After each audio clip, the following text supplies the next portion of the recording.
Hi. குட்டி பொண்ணுக்காக குட்டி லன்ச். வீட்டில் இருக்கிற காய்கறியை வச்சு சமைச்சாச்சு.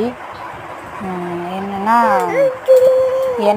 எண்ணெய் ஊற்றிக்கிட்டு கடுகு கொஞ்சம் போட்டுட்டு சீரகம் கொஞ்சம் போட்டு பொரிஞ்ச பிறகு கருவேப்பிலை கொஞ்சம் போடணும். போட்டுட்டு பூண்டு ஒரு 3 பல் பூண்டை உரித்து கட் பண்ணி போட்டுருங்க. அது சீக்கிரமாக வதங்கிடுன்றதுக்காக. அதுக்கப்புறம் வெங்காயம் கொஞ்சம் போட்டு சின்ன வெங்காயம் பொடி பொடியாக நறுக்கி போட்டுட்டு அப்புறம் ஒரு சின்ன தக்காளி போட்டு நல்லா அதை கொஞ்சம் ஃப்ரை பண்ணிவிட்டு வீட்டில் நம்ம அரைச்சோம் இல்லையா அந்த மிளகாத்தூள் கொஞ்சம் சும்மா ஒரு 1/4 ஸ்பூன் போட்டுட்டு தேவைப்படுற அளவுக்கு கொஞ்சம் சால்ட்டு போட்டுட்டு நல்லா மிக்ஸ் பண்ணிவிட்டு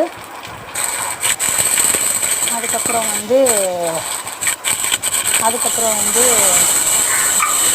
பட்டாணி இருந்த பட்டாணி இருந்தது அந்த பட்டாணி கொஞ்சம் கேரட் ஒரு 2 கேரட் அதை போட்டு நல்லா டீப் ஃப்ரை பண்ணிவிட்டு அப்புறம் பாப்பாவுக்கு கொஞ்சம் அரிசியும் கொஞ்சம் கைப்பிடி பருப்பும் சேர்த்து ஊற வச்சுட்ட பிறகு அதை நல்லா மிக்ஸ் பண்ணிவிட்டு தேவையான அளவு தண்ணி ஊற்றி 3 விசில் வச்சு எடுத்துட்டேன்.